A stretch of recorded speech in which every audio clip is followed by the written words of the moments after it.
उपस्थित आपल्या सर्वांचे ज्येष्ठ मार्गदर्शक, आमचे ज्येष्ठ मित्र पद्माकांतजी कुदळे साहेब, आपले अध्यक्ष राऊत सर, गोरे सर, सोंजे सर, इतर सर्व आमचे मित्र.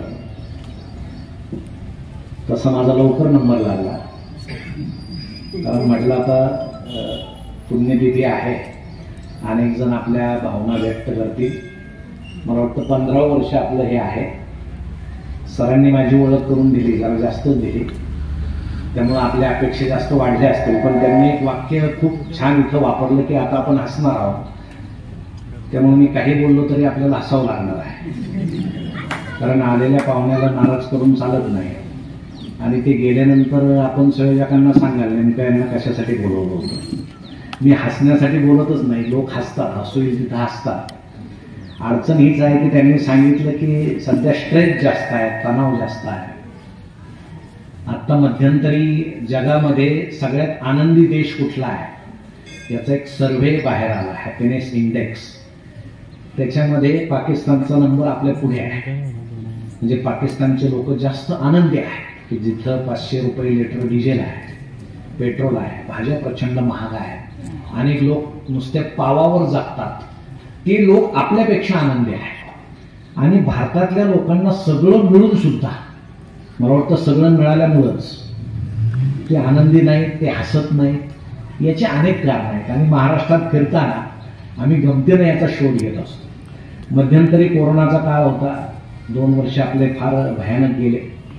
आता सध्याची सगळ्यात आनंदाची गोष्ट एकच आहे की तुम्ही ऐकायला आणि मी बोलायला जिवंत आहोत.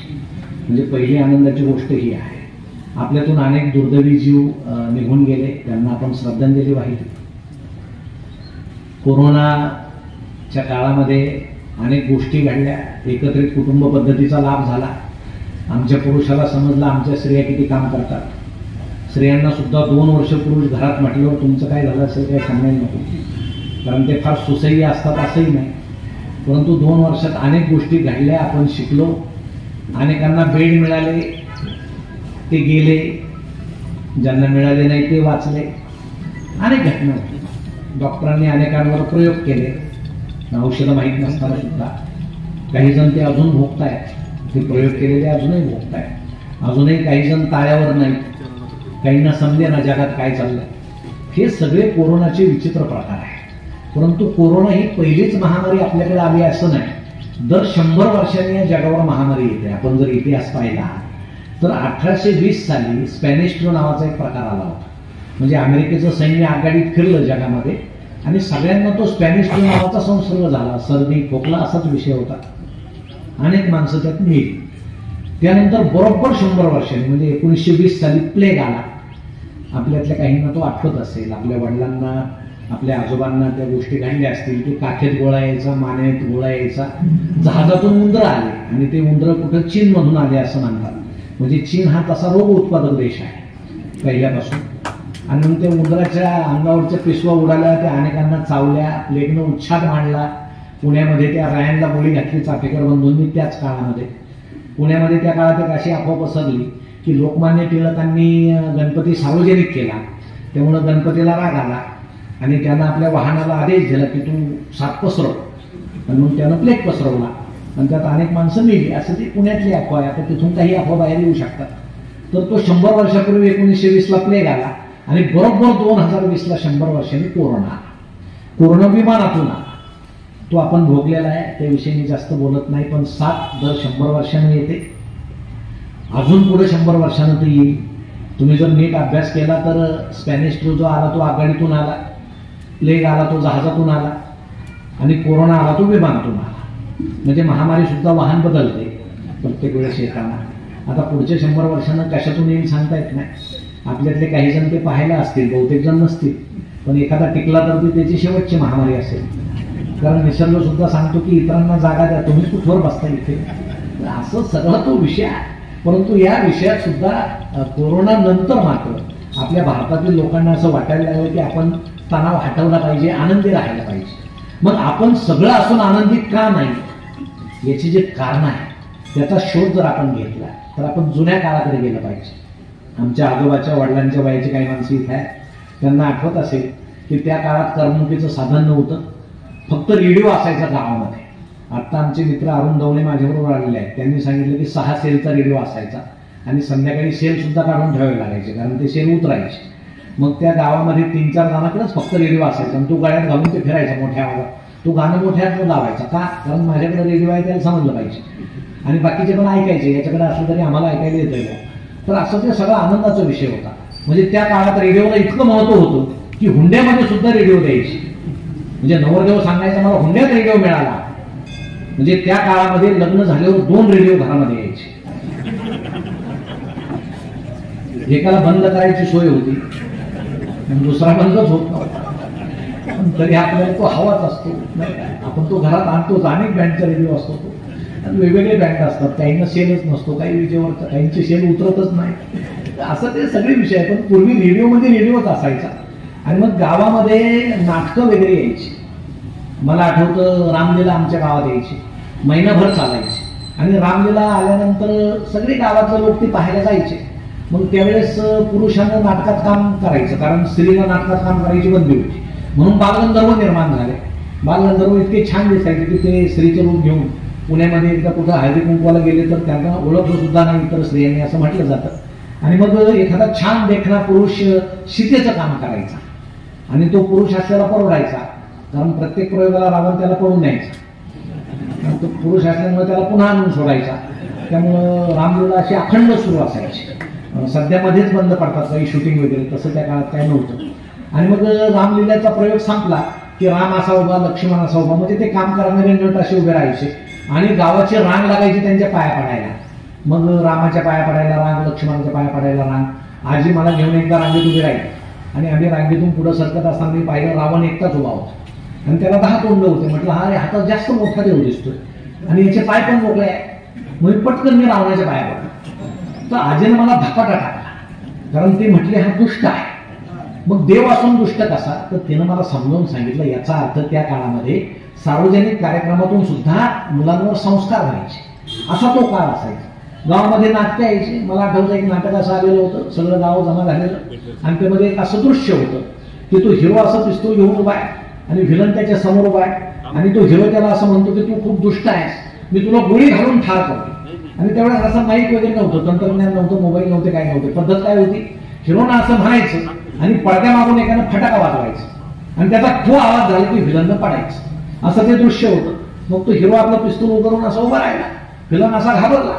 हिरो त्याला म्हटलं मी तुला आता गोळी घालून ठार करतो. आणि नुकताच पावसाळा सुरू झालेला होता, मागच्याला फटाकाच पेटेला आणि हात म्हणून बसलेला, मी तुला गोळी घालून ठार करतो. व्हिलन तर उभा, बरं आवाज झाल्याशिवाय पडायचं नाही आणि मागच्याची काडीपिटी संपत आल्या तरी फटाका. आणि आम्ही आपले आवाजून बसलेलो, कधी एक गोळी सुटते, गोळी गुंतली की काय तेही समजते. शेवटी डायरेक्टरच्या लक्षात आलं काहीतरी घोटाळा. मग त्यानं हळूच पडद्या खालून सुरा सरकवला आणि तो हिरोला म्हटला आज जरा अडचण आहे, यानं मार. आणि मग तो हिरोच होता, हुशार होता. तो त्या व्हिलनला असं म्हटला तू इतका दुष्ट आहेस, तू गोळी वाया घालण्याच्या सुद्धा लायकीचा नाही, आज मी तुला गोळीनं नाही सुऱ्याने मारतो. त्यानं ते पिस्तूल फेकून दिलं. सुरा असा उचलला आणि सुरा असा उगरल्याबरोबर मागून आवाज आला ठोक. तुम्हाला सांगतो व्हिलन हसत खाली कोसळला. सगळे प्रेक्षक हसायला लागले, हिरोही हसायला लागला. पण दुसऱ्या दिवशी पेपरात या चुकीची बातमी कुठे आली नाही. याचं कारण असं होतं की आमचे जुने लोक चुकांमध्ये आनंद शोधायचे, आता आम्ही आनंदामध्ये चुका शोधतो. म्हणून आम्हाला आनंद सुद्धा मोठ्या मनाने घेता येत नाही. आमच्या मुलीला 80% मार्क्स पडले, तिनं आईकडे आली, आई मला 80% मार्क्स पडले, आई तिला जवळ घेते, छान बाळ, उत्तम मार्क्स पडले. एक 5-1 मिनिटं हळूच शेजारी झाले, तुमच्या इथे किती येतो 90. अरे वाईट झालं. म्हणजे मुलीला 80 पडले याचा आनंद नाही, शेजारीला 90 पडले याचं दुःख आहे. म्हणजे आनंद सुद्धा मोठ्या मनाने आम्ही का स्वीकारत नाही, कारण ज्ञानाचा स्फोट झालाय, आमची वृत्ती बदललेली आहे. आणि मग हे करमणुकीचे साधनं हळूहळू बदलत गेले. मग तो टीव्ही आला, सुरुवातीला तो कृष्ण धवल टीव्ही, काळा पांढरा टीव्ही. आमच्या जुन्या लोकांना आठवत असेल मोठा टीव्ही. आमच्या गावामध्ये पहिला टीव्ही पाटलाच्या वाड्यात आला, एकानं नारळ फोडलं टीव्हीच्या समोर, मग टीव्ही सुरू झाला. सगळे पाहायला, रामायण महाभारत मालिका पाहायला सगळी गर्दी त्या ज्याच्या घरात टीव्ही आहे त्याच्या घरात व्हायची. मालदावर अँटेना लावलेला असायचा, त्याच्या शेजारी एखादा बापू असायचा, कारण टीव्हीचं चित्र हालायचं, कधीच स्थिर नसायचं. तेवढे सह्याद्री नावाचं एकच चॅनल होतं आणि त्या बाई यायच्या बातम्या द्यायला. त्यावेळेस त्या सुद्धा हलायच्या. त्या सांगायचे हवामान शांत राहील, पण त्याच हलायच्या. लोक म्हणायचे या चालतायत, हवामान कशा शांत राहील, पण त्यांचा चेहरा सुद्धा अगदी शांत होता. म्हणजे आनंदाची बातमी तसाच चेहरा, दुःखाची बातमी तसाच चेहरा, सरकारी चेहरा होता. जेवढा पदार्थ तेवढा चेहरा, असं ते शांतपणे सांगायच्या. लोकही तशाच चेहऱ्याने ऐकायचे. एखादा कप ठेवलेला असायचा, त्यावर लिहिलेला असायचं सह्याद्री. मध्येच एखादी माशी यायची, कापावर बसायची. बाई बोलता बोलता हळूच अशी माशी उडवायची. कधी कधी गंमत अशी व्हायची, बाईंनी ती माशी उडवायला आणि आमच्या घरातल्या टीव्हीच्या काचेवर बसलेल्या माश्या उडायला एकच वेळ व्हायची. मग घरातले जुने लोक म्हणायचे काय नवीनच आलंय, कोण कुठली बसलेली बाई आमच्या घरातल्या काचेवर बसलेल्या माश्या सुद्धा उडवते. अशी गंमत त्या काळात व्हायची. मग चित्र हलायला लागलं की एक जण वर उभा राहायचा बाबू घेऊन. समजा रामायण मालिका चालू आहे, सगळी ती मालिका पाहायची. एक जण दरवाजात उभा, एक जण मार्ग उभा. चित्र हलायला लागले की ते दरवाजातल्याला सांगायचे, त्याला सांग डावीकडे फिरव, चित्र स्थिर कर. मग दरवाजातला ओढायचा, त्याला डावीकडे फिरव फिरव फिरव, ते बिचारा बाबूने फिरवत राहायचं. चित्र स्थिर व्हायचं, पण तोपर्यंत मालिका संपलेली असायची. मग वरचा म्हणायचा पुढचा एपिसोड मी पाहणार, पुढच्या वेळेस तू मार्गावर यायचं, मी खाली जाणार. म्हणजे सलग मालिका सुद्धा पाहता येत नव्हत्या. पण टीव्ही जरी कृष्णधवल असला तरी त्यातून मिळणारा आनंद मात्र हा रंगीत होता, कारण तो भोगायची आमच्याकडे क्षमता होती. पूर्वीचे लोक होते फक्त सुखी नव्हते, समाधानी होते. आम्ही आता फक्त सुखी आहोत. सुख आणि समाधानात काय बदल आहे? समोर पंचपक्वानाचं ताट आहे म्हणजे सुख आहे, पण ते आम्हाला पचत नाही म्हणजे समाधान आहे. झोपायला फोमची गादी आहे म्हणजे सुख आहे, पण तेव्हा झोपच लागत नाही म्हणजे समाधान नाही. म्हणजे आम्ही फक्त सुखी आहोत. आणि पूर्वीचे लोक समाधानी होते, ते स्वस्थ होते, आनंदी होते. म्हणून पूर्वीच्या काळी आपल्या देशामध्ये इतर तित्र सर्वत्र आनंद पसरलेला होता. आता जो गेला त्याचे अनेक जे कारण आहेत, त्यामध्ये तंत्रज्ञानाचं एक कारण आहे. आता टीव्ही किती आले पहा, नवीन मॉडेल्स येत आहेत. आता रिमोट आले. आता काल परवा तर पेपरात मी बातमी वाचली, आता टीव्हीचं नवीन मॉडेल येत आहे. आता रिमोटची गरज नाही, पाहणाऱ्याने डोळे मिटले की ते आपोआप बंद होणार. आता शंका आहे काय, पाहणाऱ्याने जर कायमचे डोळे मिटले तर त्या मॉडेलचं काय करायचं? ते पुन्हा पाठवायचं की परत आणायचं? पण ते काय होईल, काहीतरी सोय असेल. पण हे असं सगळं भयंकर असं स्फोटजनक परिस्थिती आहे. आणि हे सगळं कमी होतं म्हणून की काय मोबाईल आला. मोबाईल चांगल्या गोष्टीसाठी आला, मोबाईलचा उपयोग चांगला आहे. एक जग आमच्या खिशात आलं नेटच्या निमित्तानं, मोबाईल आमच्या जवळ आले आणि सगळं जग असं जवळ आलं, पण माणसाचे चेहरे मात्र दुरावल्यासारखे वाटायला लागले. मग या मोबाईलचा किती उपयोग करावा याचं ताळतंत्र आम्ही सोडलं.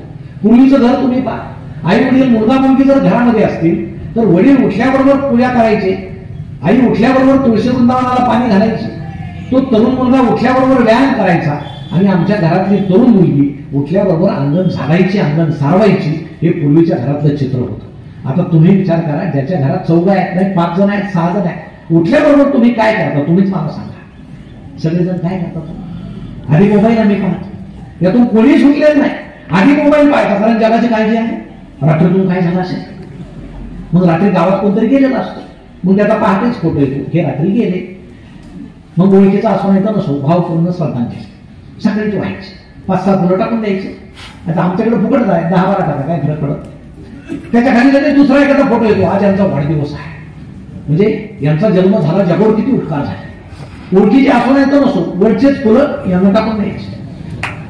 म्हणजे मेला तरी तेच, जन्माला तरी तेच. त्यात संवेदना नाही, काय नाही. आमचा दिवस असा आभासी जगात सुरू होतो आणि माणसं त्या मोबाईलमध्ये नको तितके इतके गुंतून गेले की हे सगळं जगच आभासी वाटायला लागलं. एकमेकाचे चेहरे अनोळखी वाटायला लागले, माणसं बधिरल्यासारखे व्हायला लागले, आमच्या मेंदूतल्या पेशी ठेचल्या गेल्या. अहो, पूर्वी जर वडील घरी आले तर लहान मुलगा धावत जायचा, बाबा आले बाबा आले, बाबा त्याला उचलून घ्यायचे. पटापट मुलगा त्यांचे मुके घ्यायचा, बाप पोराचे मुके घ्यायचा, आई पाहायची. दिवसभर बाप लेकाची भेट नाही, दिलं आहे, किती छान यांचं प्रेम आहे. आता परिस्थिती बदलली असं मी म्हणत नाही. आता पप्पा येतात, मुलगा धावत जातो. पप्पा आले पप्पा आले, पप्पा त्याला उचलून घेतात, ते त्यांच्या खिशातला मोबाईल घेतात, पळून जातात. म्हणून पप्पाला समजतं आपल्यासाठी आलाच नव्हता. म्हणजे आता ज्या बापाच्या खिशात मोबाईल नाही त्याच्याकडे मुलं येतील की नाही याची शंका आहे. आणि आता सगळ्यात दरिद्री बाप कोण मुलांच्या दृष्टीनं? ज्याचा मोबाईल अत्यंत हलका आहे, हा मनुष्य जगातला सगळ्यात दरिद्री माणूस आहे. माझ्या बापाचं काही खरं नाही, किरकोळ मोबाईल वापरतो, बटनाचा मोबाईल वापरतो, एंड्रॉइड मोबाईल नाही. या मुलांच्या कन्सेप्ट झालेल्या आहेत आणि आम्ही त्या तंत्रज्ञानाच्या नको तितके आहारी गेलेलो. किती आहारी जावं? एक मनुष्य व्हॉट्सअप घ्यायचा घ्यायचा तो पण शेजाऱ्याच्याच घरात गेला, त्याला समजलंच नाही, गेला शेजारी, बसला सोफ्यावर. आता तिथल्या आमच्या ताई टीव्ही पाहत होत्या. आता टीव्हीतून तर नजर बाहेर काढायची नाही, कारण तो एपिसोड चुकेल, पात्र चुकेल. त्यांना म्हटलं आले आपले, बस ते बसला आपला मोबाईल. त्या घराचे खरे मालक आले फेसबुक खेळत आणि यांना पाहिल्यावर ते मोठ्याने ओरडले, सॉरी हा मी चुकून तुमच्या घरात आलो. म्हणजे आता हे सगळं विनोदाच्या पलीकडे जग चाललेलं आहे, पण आम्ही अजूनही भानावर काय येत नाही हे आम्हाला कळत नाही. मग सगळ्यांचे फेसबुक आहे, व्हॉट्सअप आहे. व्हॉट्सअप चांगला आहे, हरवलेले माणसं सापडतात, पैसे जमा होतात, पण नको त्या गोष्टी आधी काय होतात. एखादी भली मोठी पोस्ट आली, तुम्ही सांगा वाचता का तुम्ही? नाही. बोट टाकायचं, पोस्टमनगिरी करायची, पुढे पाठवून द्यायची, वाचायचं नको. भली मोठी पोस्ट नाही वाचायची. एखादी छान कविता आली, वाचायची, खाली कवीचं नाव असतं, काढून टाकायचं, आपलं पेस्ट करायचं, पुढे पाठवून द्यायची. कविता माझी किंवा व्हॉट्सअपवर सगळे खेळ सुरू असतात. तेव्हा आता लाल वादळ आहे, निळं वादळ आहे, हिरवं वादळ आहे, भगवं वादळ आहे, तेव्हा जातींगता वाढलेल्या आहे, दंगली दाट होण्याची शक्यता आहे. व्हॉट्सअपवर माणसं गोळा करून दंगली घडून आणल्या जातात. असा नको तो वापर त्याचा सुरू झाला. फेसबुक अकाउंट आमच्या सगळ्यांचे आहे, कुणी नाही म्हणूच नका. लहान मुलांचे आहे, तरुणांचा तर हक्क आहे, पण आमच्या जुन्या लोकांचे सुद्धा आहे. फेसबुकचे फायदे आहे. माणसं एकमेकांच्या ओळखी होतात, संबंध प्रस्थापित होतात, वर्गणी जमा होते, कोणाला तरी मदत करता येते.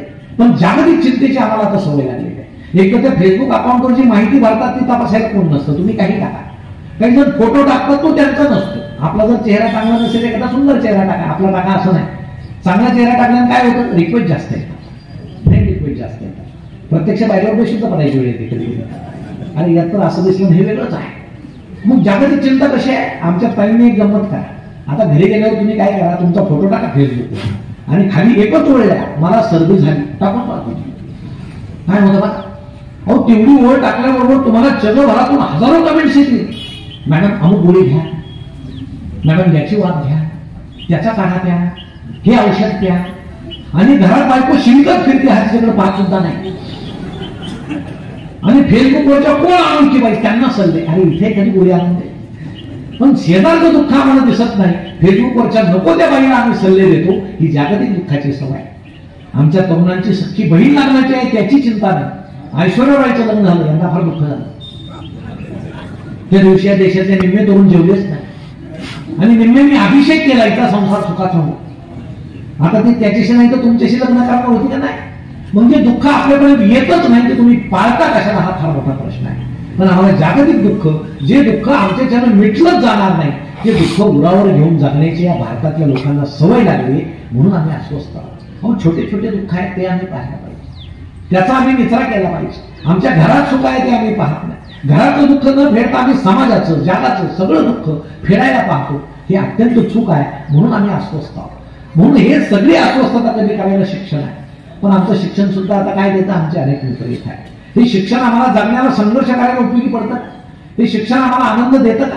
हे शिक्षणातून नेमकं काय मिळतं? आणि आता प्रत्येक पालकाला असं वाटायला लागलंय, माझ्या मुलाला 90च्या पुढंच मार्क्स पडले पाहिजे, त्याला 95 पाहिजे, 99 पाहिजे. अहो त्याला जर 5वी 6वी 7वी 8वी 9वी 10वीला तो जर 70च्या आसपास असेल तर त्याला 10वी 12वीला कसे 90च्या पुढे मार्क्स पडतील? त्याची बुद्धिमत्ता तेवढी असते. पण वडिलांना आईला इतकी अपेक्षा असते. अहो काल परवा 12वीचा निकाल लागला, मला समजलं आमचा एक मित्र रडतोय का मुलाला कमी मार्क्स पडले. म्हणून आम्ही त्याच्या घरी गेलो सांत्वनाला. आता ही नवीन जागा झाली सांत्वनाची, फळं वगैरे न्यायचे नाही, फक्त समजून सांगायला जायचं. वडील रडताय, आई रडते मुलाला कमी मार्क्स पडले म्हणून. आणि मुलासमोर बसलेला होता, त्याला वाटलं आता दोघेही रडतायत, आपण थोडं रडलं पाहिजे. ते आपलं खाली कोण रडत होतं. मी त्या वडिलांच्या कानात एकच वाक्य बोलतो, ते एकदम शांत झाले. चहा झाला. मी म्हटलं पुन्हा रडाल का? ते म्हटले अजिबात नाही. मी काय बोललो, मी त्यांना फक्त एवढंच म्हटलं की बाबा कधी कधी अनुवंशिकतेचा सुद्धा परिणाम असतो. अहो तुमच्या डोक्यात काय नाही, पोराच्या डोक्यात कुठून यायचं? आई आणि बापाची बेरीज केली तरी ती पोराच्या मार्क इतकी होत नाही.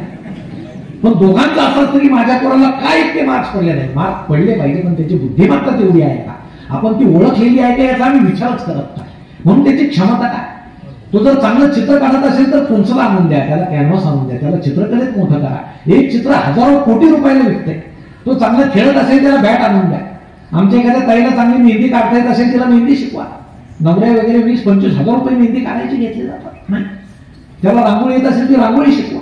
त्याला चांगला खेळ येत असेल खेळ शिकवा. आमच्या बीड जिल्ह्यातलं आष्टे तालुक्यातलं खेड्यातलं पोरगं काल त्यांनी गोल्ड मेडल मिळवलं ऑलिम्पिकमध्ये. ते कुठलं पोरगं होतं? हे अत्यंत पत्र्यामध्ये राहणारं ते पोरगं होतं. एवढी जिद्द त्याच्यामध्ये कुठून आली? त्यानं काय मार्क्स मिळवले असं मी म्हणत नाही, याचा अर्थ मार्क्स मिळूच नाही असं नाही. पण आमची इतकी प्रचंड आशा मुलांवर असते की याला क्षमता नसताना आम्ही कोट्यात घालायचं. अहो कोट्याला वर्षभरामध्ये 50 ते 60 मुलं आत्महत्या करतात. का करतात? कारण आम्ही मुलाला बळजबरीनं तिथं घालतो, बळच तिथं घालतो आणि आमची ती अपेक्षा असते. हे चूक आहे. म्हणून शिक्षण सुद्धा आम्हाला काय देतं? प्राथमिक पासून तुम्ही गंमत पहा. आता आमचे काही प्राथमिकचे मित्र येत आहे काय, आता इतके वर्ष झाले आम्हाला अजून मूल्यमापनाची पद्धत पद्मकांची सापडलेली नाही. परीक्षा घ्यावी तर काय करावं काही समजेल. मग आता ते नोंद पद्धत आहे. वर्षभर मुलाकडे लक्ष ठेवायचं, नोंद करायची. हा चांगला खेळतो, की मुलगी चांगली रांगोळी काढते, याचा अक्षर चांगला आहे. आणि प्रशासनाने एक आदेश दिलेला आहे, नकारात्मक नोंद करायची नाही, मुलाच्या बालमनावर परिणाम होतो, वाईट लिहायचं नाही. आणि एकदा गंमत अशी झाली, एका मुलानं वर्गामध्ये दुसऱ्याची कंपास पेटी चोरली. गुरुजी तिथे पाहिले. गुरुजीनं म्हटलं याची नोंद कशी करायची? हा चोर होणार आहे असं तर लिहिता येणार, कसं द्यायचं? तसं प्रशासनाचा आदेश आहे, तसं लिहिता येणार नाही. त्यांनी हेडमास्टरांना विचारलंय असं झालं काय करायचं? तर ते म्हटले तुमचा वर्ग आहे, तुमचा मुलगा आहे, तुम्ही पहा, काही अनुदान वगैरे आलं तर मी आहे. ज्याचे त्याची कामं असतात वाटून. मग गुरुजींनी शांतपणे विचार केला आणि त्या मुलाची सकारात्मक नोंद केली की या मुलाला मित्रांच्या वस्तू संग्रहित करण्याचा छंद आहे. आता हीच नोंद होई जर 8वीच्या मॅडमकडे गेली आणि त्यांनी जर ठरवलं की याच्या छंदाला प्रोत्साहन दिलं पाहिजे, तर त्यांची पर सुद्धा जागेवर राहणार नाही.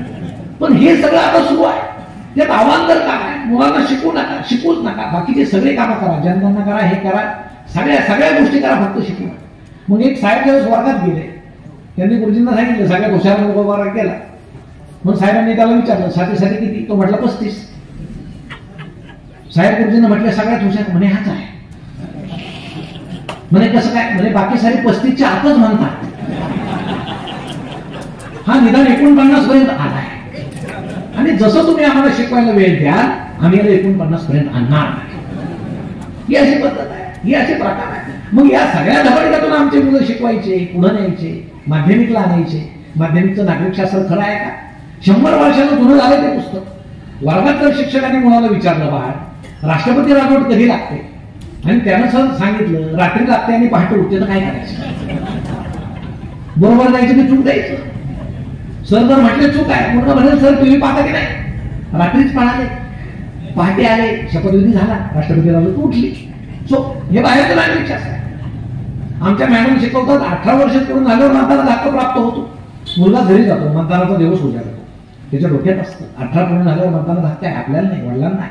पण 5 वाजत आले तरी वडील मतदानाला जात नाही. का जात नाही?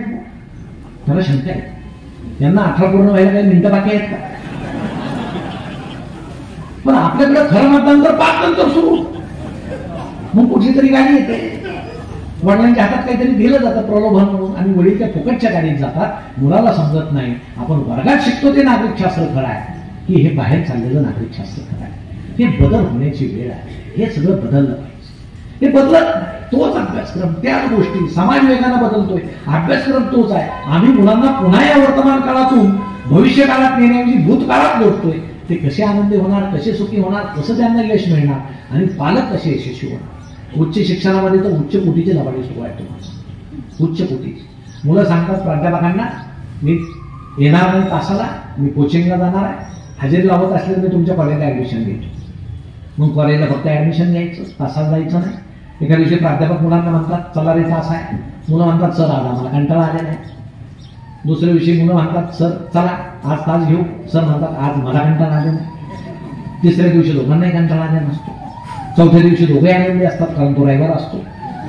असं ते सगळं सुरू आहे. सगळीकडे चालतं असं मी म्हणत नाही, पण ही गोष्ट आहे.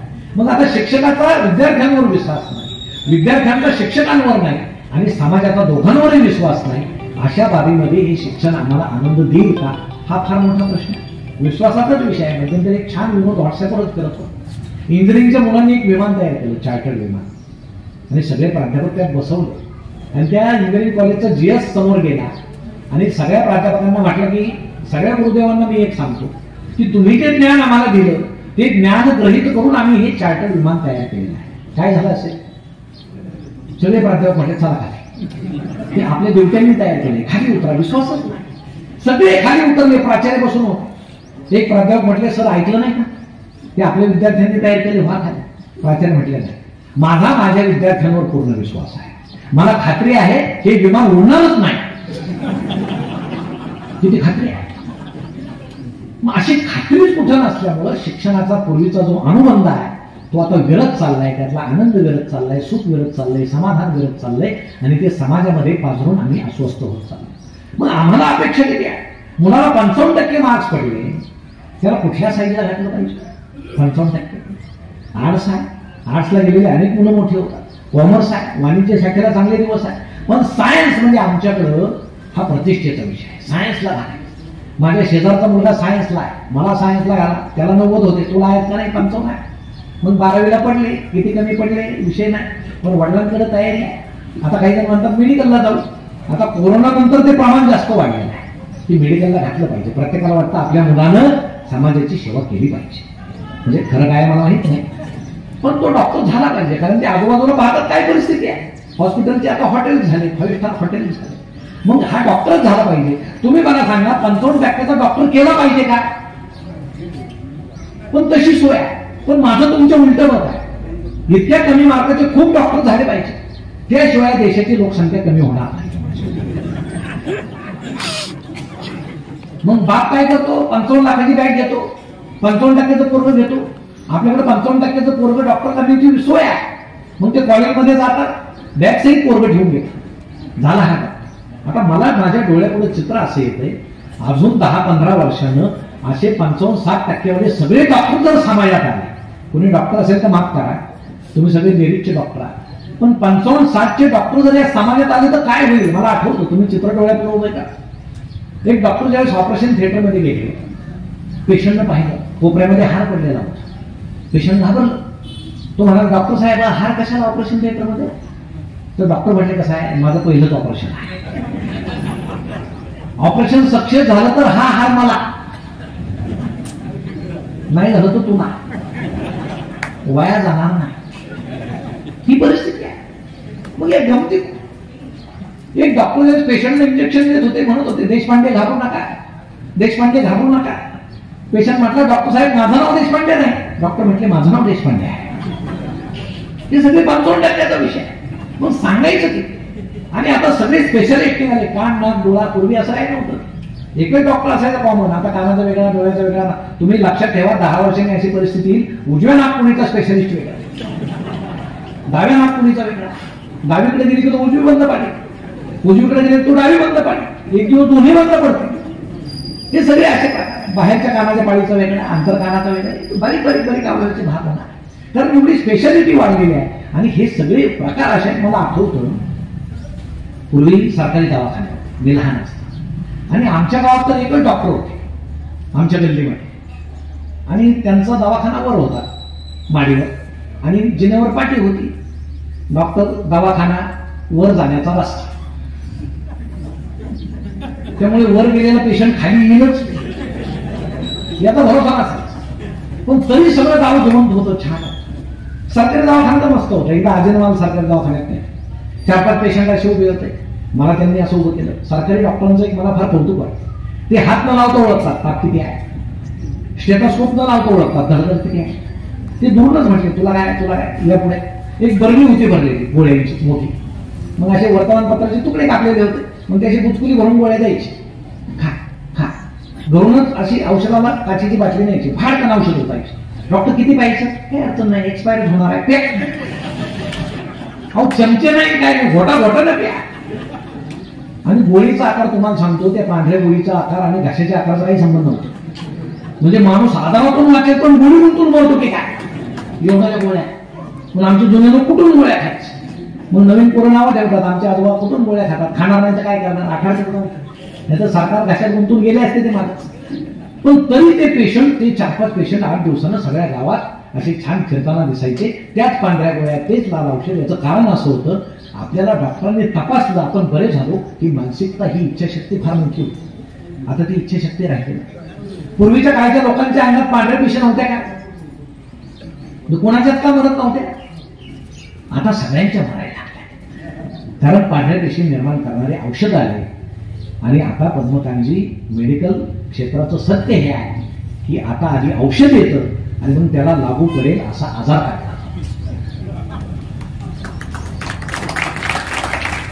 तुम्ही स्वाईन फ्लूचा अभ्यास करा, ते टॅमी फ्लू कुठून आणि त्यात कुणाचे शेअर्स होते, ती कंपनी एकदम उंच कशी झाली, त्याला नफा कसा झाला, त्याचा अभ्यास तुम्ही करा, तो आपला विषय. परंतु हे सत्य असताना सुद्धा, आता या मेडिकल क्षेत्र असं असताना सुद्धा आम्ही सगळे जिवंत आहोत, हा आनंदाचाच विषय आहे. आम्ही सगळे ठीक आहोत, हे आनंदाचाच विषय आहे. डॉक्टरांना मी नावं ठेवत नाही की देवदूत असतात, परंतु डॉक्टरांनी स्टेथोस्कोप लावताना हृदय तपासावं, खिसा तपासू नये, अशा मताच्या सरळ सरळ गोष्ट. डोळ्यांच्या डॉक्टर तुम्हाला शेवटची गंमत सांगतो, कारण डॉक्टरांना फार बोलणं बरं नाही. म्हणजे कुठे डॉक्टर असले तुम्ही बोलत नाही, म्हटलं उद्या काही झालं मी जर गेलो त्यांच्याकडे तर ते म्हणतील मला सापडला आता आमच्या. 2 मित्र ज्यावेळेस चालले होते रस्त्यानं, एकदम मोठ्यानं ओरडला, म्हणजे काय 2 सारख्या बहिणी समोरून येत आहेत, म्हणजे आवळ्या जावळ्या आहेत, दिसायला सुंदर आहेत, केस सारखे आहेत, कपडे सारखे आहेत. त्याचा मित्र म्हटला अरे बाबा ती एकच आहे, 2 नाही. तो म्हटला नाही 2 आहेत, आवळ्या जावळ्या. म्हटलं तुला काहीतरी झालं असेल, चल पुढे, हे या वयात होत असतं असं, चल पुढे जातो. तो पुन्हा ओरडतो, अरे बापरे, म्हणे काय सारखे म्हशी समोरून येत आहेत, रंग सारखा, शिंग सारखे. अरे तुला एकच म्हैस आहे, तो म्हणे मला 2 दिसत आहे, तू माझ्याकडे बघ. म्हणे अरे तू सुद्धा 2, तुला काहीतरी झालं, तुझा सेंटर सरकला, चल आपण डॉक्टरांकडे. डोळ्यांचे डॉक्टर असतात, ते असे बसलेले असतात, असे 55% विषय आहे. मग हे दोघं समोर बसतात, डॉक्टर सांगतात काय प्रॉब्लेम आहे, हा ओळखतो डॉक्टर तुम्ही म्हणजे दोघं. त्याने झाले काय, तर मित्र ना शेजारी बसलेला, मित्र सांगतो डॉक्टर साहेब माझ्यापासून काय झालं काही समजत नाही, याला प्रत्येक गोष्ट 2 दिसते. डॉक्टर म्हणजे किरकोळ प्रॉब्लेम आहे, पण याच्यासाठी तुम्ही चौघं कशाला आले नाही.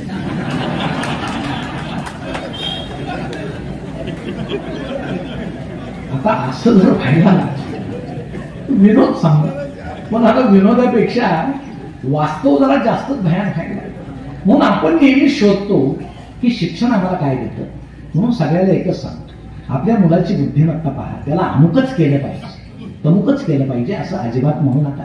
त्याची प्रतिभा ओळखा, म्हणजे आपला अपेक्षा भंग होत नाही.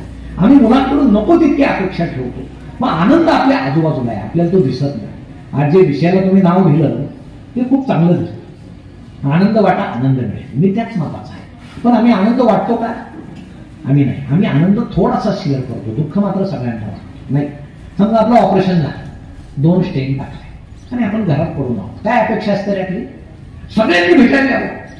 मग आपण बायकोला म्हणतो तो हा नाही आला का, ते त्याला नाही सांगितलं का, याला नाही सांगितलं का. मग सगळे नातलग वगैरे भेटायला येतात. भेटायला आले की याचं काय सुरू होतं, मागच्या आठवड्यात काय झालं, मी पहाटे उठलो, हात दुखायला लागला, असा घाम आला, ते ऐकता ऐकता पुढच्याला घाम येतो आणि 2 स्टेन टाकल्या, 2.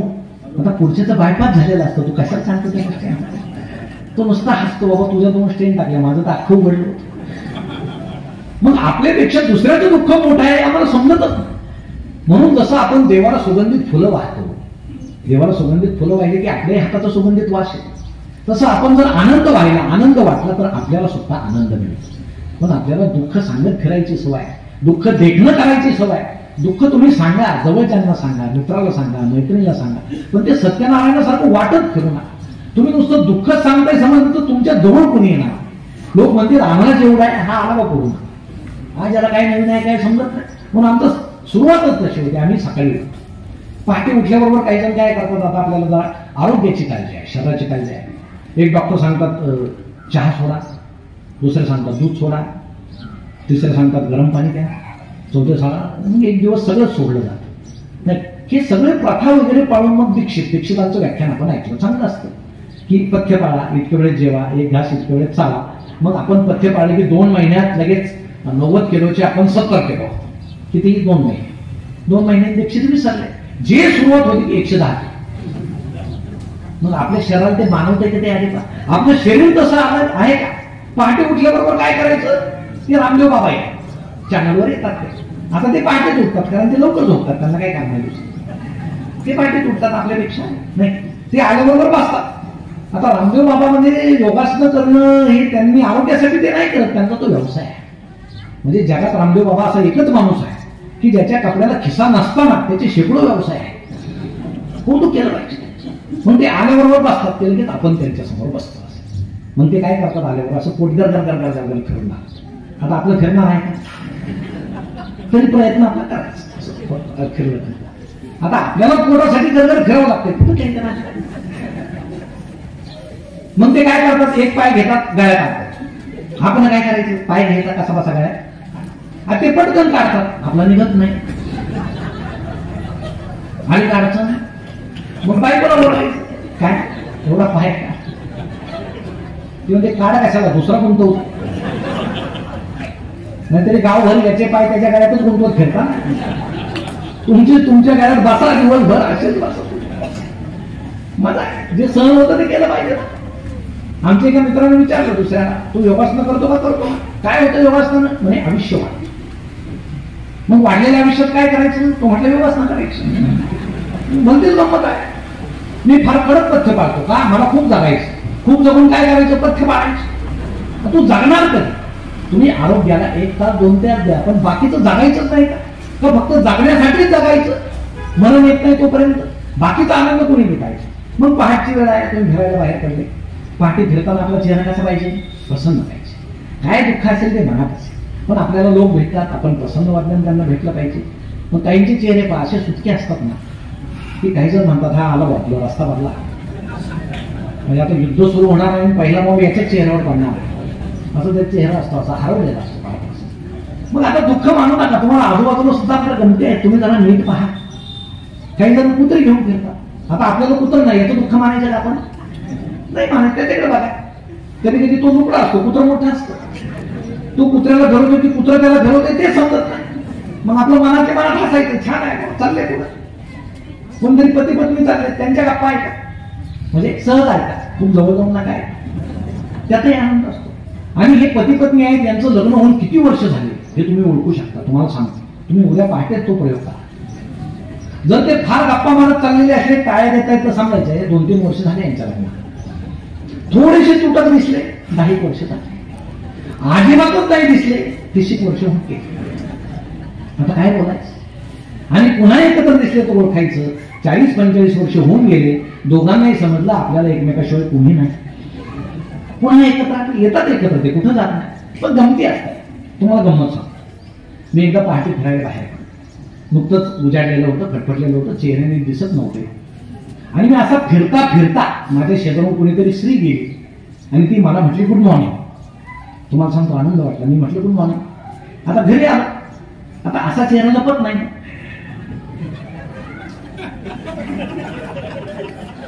बायको म्हटली काय झालं? म्हटलं नाही काय नाही, काहीतरी वेगळं झालं, नेहमीपेक्षा चेहरा वेगळा आहे. म्हटलं काय नाही, तुम्ही तरी स्त्री शेजारून गेली आणि ती मला गुड मॉर्निंग म्हटली. ती म्हटली मीच होते.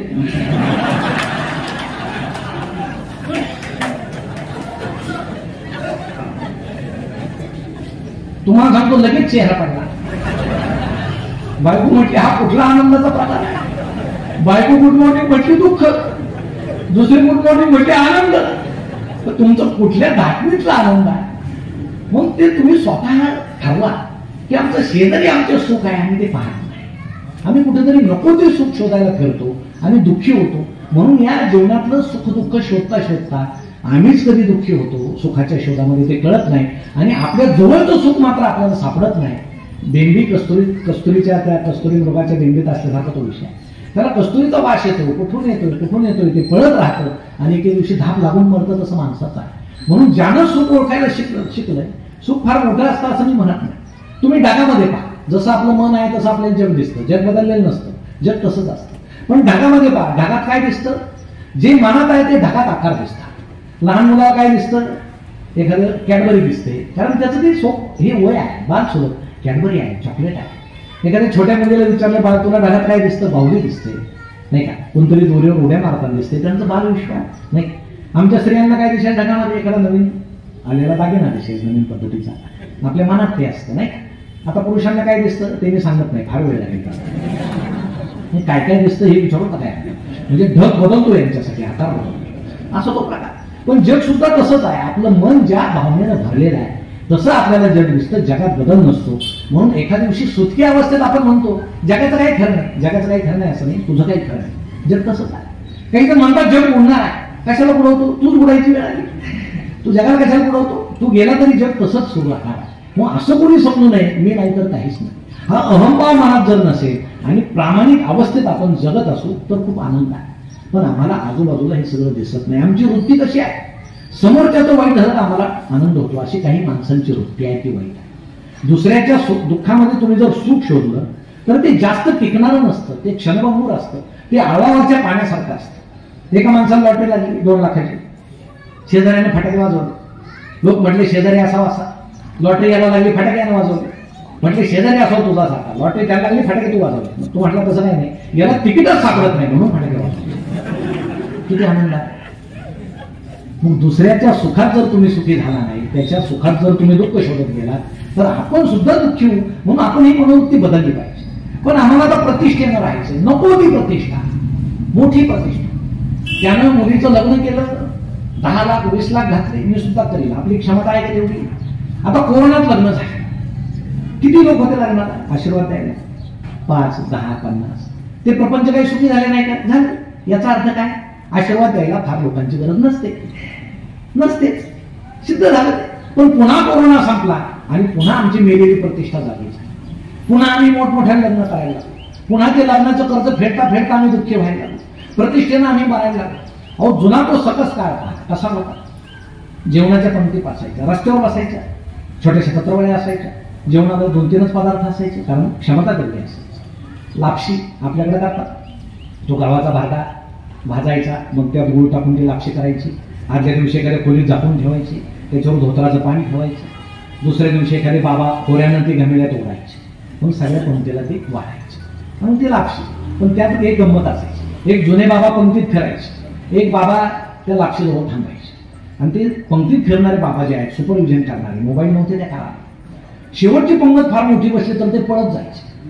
त्या म्हाताऱ्याला म्हणायचे, लापशीजवळ जो आहे, लापशी किती शिल्लक आहे? एवढीच आहे. अरे बाबा, आता पंगत तर मोठी बसली, लापशी पुरणार नाही. मग आपली प्रतिष्ठा जाईल गावात. त्या यांच्या लग्नामध्ये गोड पदार्थ पुरला नाही. मग ते बाबा म्हणायचे, काय घाबरू नका, अडचण. मग शेजारी एक लोखंडी पहार असायची, गरम पहार असायची, ती अशी कापडानं धरायची आणि त्या लापशीच्या ढेकळ्यात अशी खुपसायची.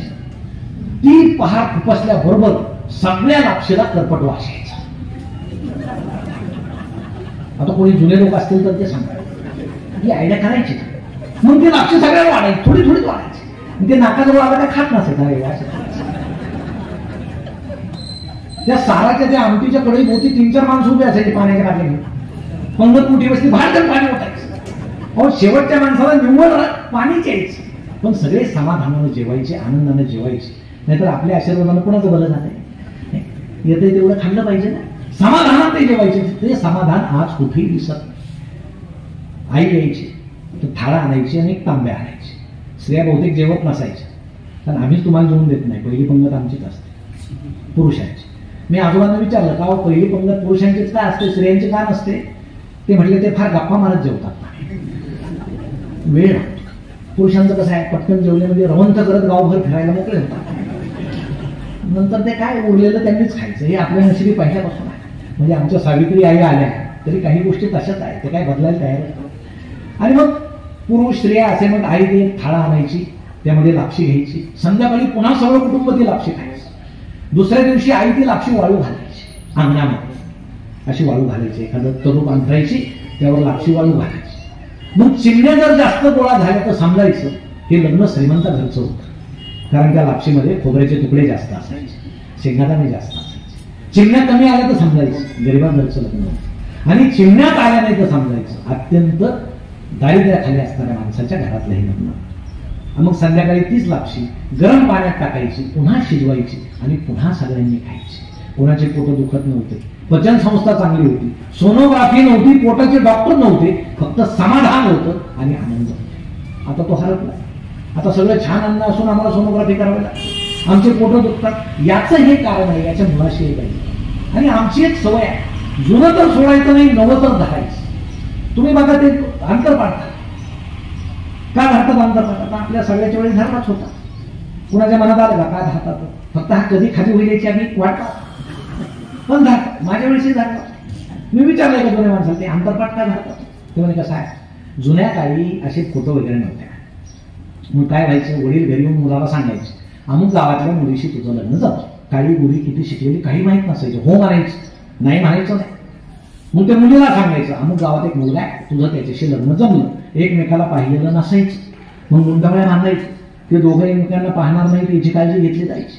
मग अंतरपाठवाले ते धोतर ताणून धरायचे. मग नवरदेव एका बाजूला, नवरी एका बाजूला. ते फार दुष्ट असायचे, दिसून देत नव्हते, ताणून धरायचे. मग सगळे मंगलाष्टक झाल्यावर ते अंतरपाठ खाली केल्यावर हार घालताना एकमेकांना पाहिजे, अरे हाय काय पदरी पडलं पवित्र झालं काय. म्हणजे लग्न झाल्यानंतर आम्ही मुलगा पाहिला मुलगी पाहिली असं म्हणणारे अजूनही लोक आहेत. आता गंमत पहा, कोपऱ्यामध्ये प्री वेडिंग सुरू आहे. आता ते नवीनच प्रकार आमच्याकडे. लग्न झालं की ते कॅमेरेवाले वगैरे येतात, चला ही हिरो हिरोईन सारखे कुठेतरी रम्य ठिकाणी जातात. मग ते गावतात लोळा हे लोळू फोटो काढतं, त्यांचा व्हिडिओ काढतं. डोंगरावर फिरा, हातात हात घ्या, कोल्ड्रिंकची बाटली आणा, एकच बाटली त्यात 2 नळ्या ओढा. सगळ्या बाटल्या संपलेल्या असतात त्या दिवशी, एकच बाटल्या 2 नळ्या ओढा व्हिडिओ. कधी कधी ती फुंकते हे ओढतं, ती त्याच वेळेस ओढते. भाऊ काय अडचण नाही. आता आपल्या वेळेस काय झालं पुन्हा, मग दादा पाय सोडून बसा. आता तर ती प्री वेडिंग सेन्सॉर करायची वेळ आहे, त्याला आता सिनेमाचं रूप आलं. मग ती प्री वेडिंग कोपऱ्यात सुरू आहे, नको त्या गोष्टी तिथं घडतायत आणि इकडं अंतरपाठ मला ताणू अंतरपाठ कशाला धरतो बाबा, महिना झाला मुंबईत फिरताय. मग एक तर हे बंद करा, नाही तर हे बंद करा. पण आम्हाला जुनं सुटत नाही आणि नवं तर धरायचं. म्हणून प्री वेडिंग आमची संस्कृती नाही, ही आमच्या कुटुंबाची संस्कृती नाही. कुठून ते वेळ आलंय. मुलं मुली उद्या काही म्हणतील, तुम्ही कराल का, करू नका या गोष्टी. म्हणून ज्याच्या लग्नात प्री वेडिंगचा हक्क धरला जाईल, सोयरीक जुळवताना तुम्ही पहिली अट्टी घाला, प्री वेडिंग होणार नाही. अहो सभ्य माणसं मांडवर बसलेले आणि इकडे सिनेमा सुरू आहे. बरं झालं आमच्या जुन्या लोकांना कमी दिसतं, नाही तर ते उठून पळायचे असते अशी परिस्थिती. हे सगळं म्हणजे वेगळंच काहीतरी. ठीक आहे बदल व्हावा, पण तो असा अनावश्यक निरुपयोगी आणि अभद्र बदल नसावा. तो सध्या घडतोय, ही सगळ्यात मोठी चिंतेची गोष्ट आहे. कारण लग्न ही पवित्र गोष्ट आहे. पूर्वी फोटो सुद्धा काढायचे, अल्बम असायचा. आता काही जण लग्नाचे अल्बम 20-20 वर्ष जपून ठेवायचे. म्हणजे मला त्या लोकांचं कौतुक वाटतं. म्हणजे इतक्या दुःखी दिवसाचं आठवण किती जपून ठेवायची. मग अल्बमचा उपयोग काय व्हायचा, पाहुणे आले की ते चहा उचतात त्यांना द्यायचं बघायचं, म्हणजे ते आपल्याला बघायचं. त्यावेळेस चांगले होते, आता काही झाले वगैरे असं आंबटचे आहे. पु ल देशपांडे फार गमतीनं सांगतो, ते नवरा इकडे बसलेला, नवरी इकडे बसले, पाहुणा आपला अल्बम पाहतो. त्यांना पान उलटले की नवरी सांगते, आपण नाही ते महाबळेश्वरला गेलो होतो तर हा फोटो आहे. नवरदेव सांगतो हा बरोबर तिथे गेलो होतो. मग ती सांगते, आपण त्या पॉईंटला, नवरदेव सांगतो नाही गे तो हा पॉईंट नाही का, ते तू घोड्यावर बसले आणि घोडं खाली बसलं. आता ते पाहुण्यासमोरच म्हणायचं बरं का, नुसतं पाहुण्याबरोबरच निघून जायचं, नंतर तुम्हाला बसायची वेगळी परिस्थिती. पण आता ते फोटो गेले, आता ते सगळं काय स्पेशल इफेक्ट आहे, व्हिडिओ शूट आहे, सगळं आहे. मग 2-3 दिवसांनी मुलगी आली की सगळं ते स्क्रीन लावला जातो, सगळं कुटुंब आजोबापासून सगळे बसतात, व्हिडिओ शूट पाहायचं काय काय झालेलं आहे. मग स्पेशल इफेक्ट काय विचारू नका. नवरदेवाला असे कबुतराचे पंख, कबुतरासारखा ते असं उडत येते चोच, त्याचा चेहरा कबुतरासारखाच असतो असं. नवरीला असे चिमणीचे पंख चिव चिव चिव चिव, मग ते आभाळात भेटतात दोघं भाव, प्रपंच सुखी. त्यात एक बदल केला पाहिजे. नवरीचा बापही दाखवला पाहिजे, असा जटायू सारखा पंख कापलेला, अशी जीभ वाचलेली, पुढचा हप्ता कधी बँकेचा नाही, ती प्रतिष्ठेने मारायचे लक्ष नाही. तुम्हाला कोणी सांगितलं, क्षमता नसताना एवढं लग्न करायचं तुम्हाला सांगतो कोण. पण आम्ही आयुष्यभर दुःखी होण्याचं, आमचे मध्यमवर्गीय, आमचे गरीब लोक दुःखी होण्याचं हे सुद्धा मुख्य कारण आहे. कारण आम्ही नको त्या प्रतिष्ठेनं वागायला जातो, नको तो बुरखा आम्ही घालतो. म्हणून या गोष्टी आम्ही टाळल्या पाहिजे, टाळता येतात त्या. आम्हाला जगण्यात जर सुख मिळवायचं असेल तर या काही गोष्टी आम्ही टाळल्या पाहिजे. आम्ही त्या टाळत नाही. का नाही टाळत, मग पुन्हा मागे आम्ही दुःखी आहोत, आम्हाला फार अडचण आहे, आमचं असं आहे. काय तुम्हाला स्वतःला नाही, आम्हाला आरक्षण पाहिजे. काय आरक्षणाची वेळ आली, सगळ्यांनी विचार करा, पण त्यावर कुणी बोलत नाही, कारण तो नाजूक विषय आहे. काय वेळ आली आरक्षणाची, आपणच विचार करा. ह्या सगळ्या नको त्या प्रतिष्ठेमुळे आरक्षणाची वेळ आली. आपण जे गरीब झालो, वाडे गेले, शेते गेल्या, घरातले बैल गेले, सगळ्या गोष्टी झाल्या, एकत्रित कुटुंब पद्धती गेली आणि मग आरक्षणाची वेळ आली. पण यावर कोणी बोलणार नाही महाराष्ट्रात. पण हा सुद्धा एक वेगळा चिंतन करण्याचा विषय आहे. मग आमच्या जुन्या लोकांना असं वाटतं, आमचे काही जुने, आता माझ्या वडिलांचं वय सुद्धा 92च्या पुढे आहे. आमचे मित्र इथं आले, दवणे सर, त्यांच्या वडिलांचं वय सुद्धा तेवढंच होतं. पण आमचं एक असं आमच्या ग्रुपने ठरवलेलं आहे अजूनही. आता ते सध्या शैलीवर पडलेले आहे, म्हणजे कधी काय होईल याचा भरोसा नाही अशा अवस्थेत आहे. पण आम्ही सेवा का करतो, कारण आम्हाला वाटतं वडिलांची सेवा केली म्हणजे विठ्ठलाच्या पायाशी गेल्यासारखं आहे, सावता माळेच्या चरणी बसल्यासारखं आहे. मग आपण या फुकाच्या गोष्टी करण्यापेक्षा प्रत्यक्ष काय करतो ते महत्वाचं आहे. पण आमच्या जुन्या लोकांची परिस्थिती सध्या काय, आम्हाला सुखच नाही सुख. पण मी आमच्या जुन्या लोकांना एक सांगतो की आपण काय करा, जसे म्हातारे व्हा, काही अपेक्षा सोडून द्या, नको ते. आता आपण करते होतो की नाही, आता करते पण सोडून द्या, मुलाच्या हातामध्ये द्या. आपण हिरो होतो इतके दिवस, आता प्रेक्षक व्हा, मुलाला हिरो करा. पण आपल्याला शेवटपर्यंत सोडायचंच नाही. हातात येत नाही तोपर्यंत करते पण सोडायचंच नाही, त्या मुलाच्या हातात. मग आम्ही दुःखी होतो. आम्ही निसर्गावर विश्वास ठेवतो. निसर्ग हा माणसाची सोय करत असतो. माणसाचं जसं वय होत जाईल, निसर्ग काय करतो, त्याला ऐकायला कमी येईल अशी व्यवस्था करतो. का करतो? कारण त्याच्याविषयी फारसं चांगलं बोललं जाणार नसतं, निसर्गाला माहित असतं. पण आम्ही काय करतो, पुन्हा पुन्हा ते बोंडूस कानात घालतो.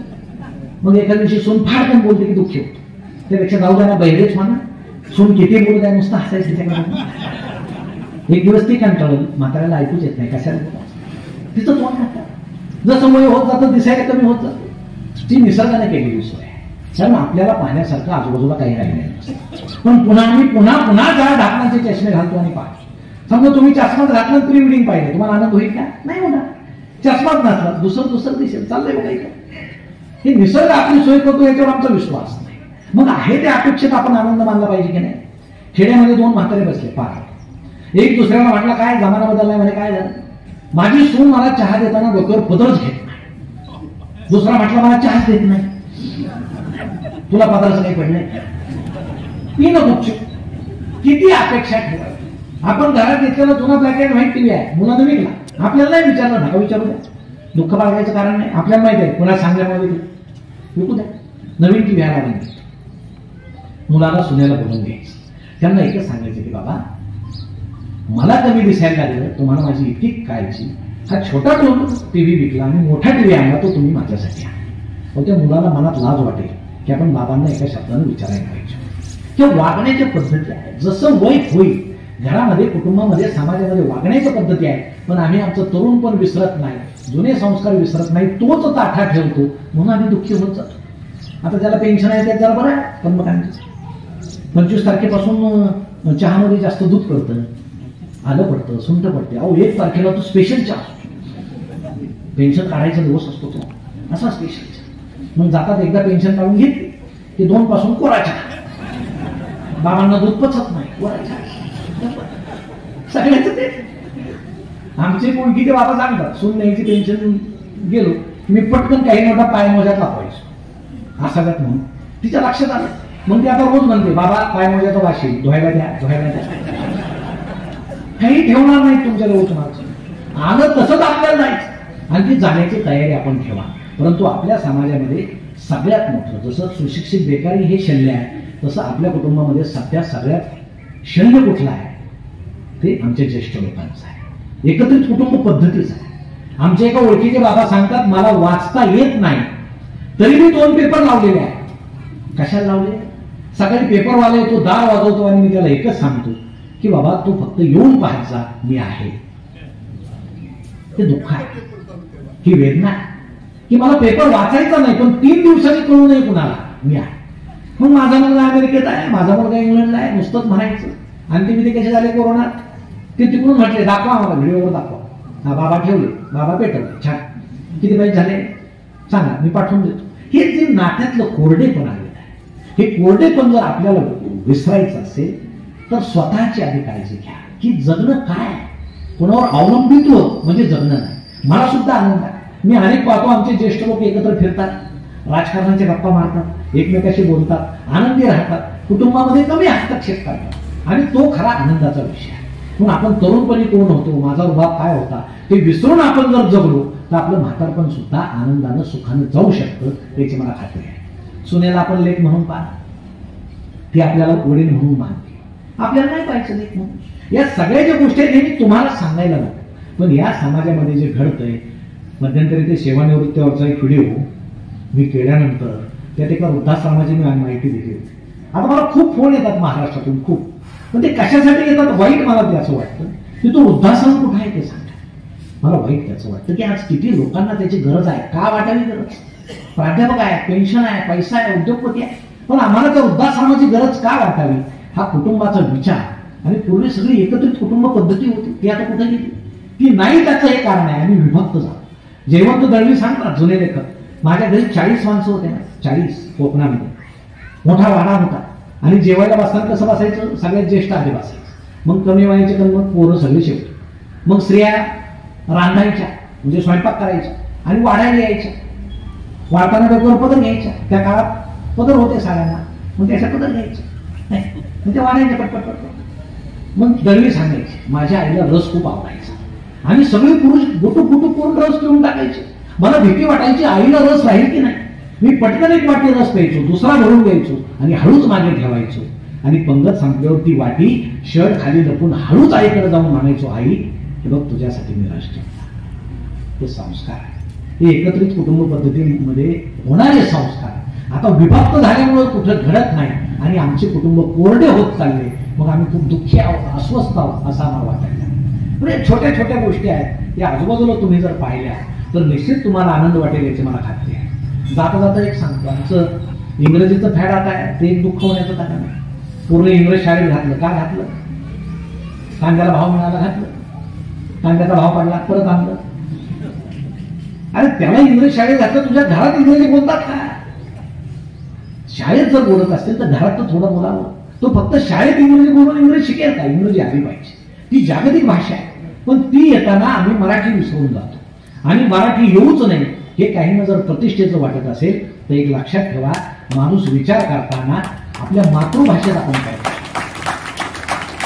विचार करताना आपण मातृभाषेत करतो आणि आपली मातृभाषा मराठी आहे. जर मराठीत आली नाही तर मुलं विचार करायचंच विसरतील. तुम्हाला सांगतो, मी अनेक कॉलेजवर जातो, व्याख्यानामध्ये काही विनोद झाल्यानंतर सगळे हसतात, काही मुलं हसतच नाहीत. ते असे पहा, त्यांच्या पेशी ठार झालेल्या आहेत, एक तर मोबाईलनं, टीव्हीनं किंवा भाषेनं. मग हे सगळे व्यवहाराच्या बाहेर. आपली मराठी किती सुंदर आहे. जुन्या काही मोबाईल नव्हते, टीव्ही नव्हते, लोक काही आनंद नव्हते, वाचायचे. आता कोणी वाचतं का? अगदी किरकोळ लोक आहेत वाचतात, आता कोण नाही वाचत. शिक्षक सुद्धा फार वाचतात असं मी म्हणत नाही, कामं जास्त आहेत असं म्हणते, पण वाचलं तर पाहिजे ना. आम्ही वाचत नाही. मराठीचं सौंदर्य तुम्ही पहा, प्रत्येक गोष्टी माझं सौंदर्य लागले. कानामागून आली आणि तिकड झाली, कुठून आली मग आम्ही याचा मागोवा कधी घेत नाही. तुम्हाला गंमत सांगा, पूर्वीच्या काही कसं लोक म्हणायचे मिरचीचं रोप लावायचे, त्याला आधी पान यायचं, पानानंतर मिरची यायची. मग लोक काय म्हणायचे, पानामागून आली आणि तिकड झाली. कुणीतरी पानाचा तो म्हणून कान केला, तेव्हापासून कानामागून आली तिकड झाली. मराठी इतकी लवचिक भाषा दुसरी कुठली नाही. ते फुलं सांगतात त्यांच्या एका कथेमध्ये, नवीन घर पाहायला ते जातात. आता नवीन घर बांधलं की आपल्याला दाखवायची हौस असते का नाही. हा हॉल आहे, हे बेडरूम आहे, इथपर्यंत ठीक आहे, हे टॉयलेट आहे, अरे वा. आता त्यानं दाखवणे आपण पाहू नये, पण त्यानं दाखवलं, अरे वा आपण अरे वा छान. मग फुलं गेले ते बाहेर. मग त्या मालकानं काय केलं, ते म्हणे मी घरी तयार केलेली विट फुलांच्या एका हातात दिली, ही बाहेरून आणलेली विट दुसऱ्या हातात दिली. फुलं त्यांच्या मागे विटा घेऊन जातात. तास झाला, दोन्ही विटा हातात. आणि पुन्हा म्हणतात, तेव्हापासून मला समजलं वीट येणे म्हणजे काय. मराठी भाषेत झाकली मूठ कुठून आली म्हण. फार पूर्वी एक पुजारी होता मंदिरामध्ये आणि त्याला असं समजलं की महाराज येणार आहेत दर्शनात. त्याला वाटलं जर महाराज येणार असतील तर ते खूप मोठं दान देते, आपण ऋण काढू, कर्ज काढू, मंदिर सजवू. त्यानं कर्ज काढलं, मंदिर सजवलं, भिंती सजवल्या, रोषणाई केली. महाराज आले, 2 आणे टाकून गेले. आता कधी कधी होतं असं, आपल्याकडे तर होतं, लोकशाहीतही होतं, फार निधी देतील म्हणून काही देत नाही. तसं महाराज आले, 2 आणे टाकून गेले. पुजाऱ्याला पस्तावा आला, महाराजच्या भरोश्यावर कर्ज काढलं, फेडायचं कसं. मग त्याने काय केलं, 4 दिवसानं राज्यात एक नोंदी दिली की महाराज देवाच्या दर्शनाला आले होते, त्यांनी देवाच्या चरणी एक बहुमूल्य गोष्ट टाकलेली आहे, तिचा लिलाव मला करायचा आहे, सगळ्यांनी मंदिराच्या पाठीमागे चालवला. हो, महाराजांनी टाकलेली गोष्ट म्हणजे सगळे राज्यातले धनिक तिथं जमा झाले आणि त्या पुजाऱ्याला 2 आणे असे कुठे पकडले म्हणजे बोला. आता काहींना वाटतं हिरा असेल, माणिक असेल, मोती असेल, पाचू असेल, कोणी 50,000 मोहरा बोलतोय, कोणी 60,000 मोहरा बोलतोय. हातात तर 2 आणे. एका सैन्यानं पाहिजे, तो धावत गेला. महाराज म्हणे, महाराज मोठ्यामध्ये म्हणजे काय नाही, लिलाव चाललाय, जर पुजाऱ्यानं मूठ उघडली तर तुमची प्रतिष्ठाच आहे. मग महाराज म्हटले, धावत जाऊन त्याला सांग 1.25 लाख देतो, पण मूठ उघडू नको. तेव्हापासून झाकली मूठ. आमचं बऱ्याच जणांचं जगणं असंच असतं, झाकली मूठ ठेवायची, उघडायची. मी उभा राहिलो असतो तो निवडूनच आलो असतो, नुसतं म्हणायचं झाकली मूठ आहे, त्याच्यात उभं राहायचं, राहायचं त्याला द्यायचं. तर हे जे मराठी आहे हे इतकं छान आहे, इतकं वेगळं आहे. आणि हे जे कमी झालंय, आम्ही इंग्रजीचे जे जास्त नावे लावलोय, त्याचा सुद्धा परिणाम आमच्या समाजातल्या अस्वस्थतेवर होतोय, या नवीन पिढीवर होतोय की ज्यांना आपली संस्कृती परंपरा माहीत नाही. आणि त्यामुळे सुद्धा या अडचणी, आमच्या सकस परंपरा माहीत नसल्याच्या सुद्धा अडचणी, आमचा हसू विरायला त्या ठिकाणी कारणीभूत आहेत. आम्ही वाचतच नाही. तुम्हाला एक गंमत सांगतो, वाचनावर फार पूर्वी लायब्ररीमध्ये एक मुलगा रोज पुस्तक वाचायला जायचा, रोज जायचा.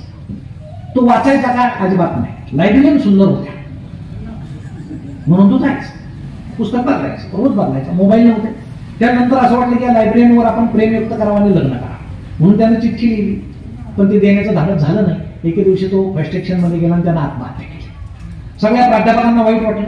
रोज पुस्तक वाचणारा, आता काही करत होत त्यांना काय माहिती, रोज पुस्तक वाचणारा विद्यार्थी एक आत्महत्या केली, वाईट. सगळ्यांनी दुःख झालं. त्याच्या भावाला भेटले. भाऊ म्हटलं खरं कारण वेगळं आहे, जाऊ दे. इथपर्यंत ठीक आहे. पण त्या मुलानं आत्महत्या केल्यापासून ती लायब्ररीयन रोज रडत होती, रोज. मग प्राचार्याने त्याला बोलून घेतलं. म्हणजे त्याचं जाऊ दे, त्यानं आत्महत्या केली, तू का रडतेस? तिनं सांगितलं मी रोज त्याला पुस्तकात घालून चिठ्ठी देत होते, रोज.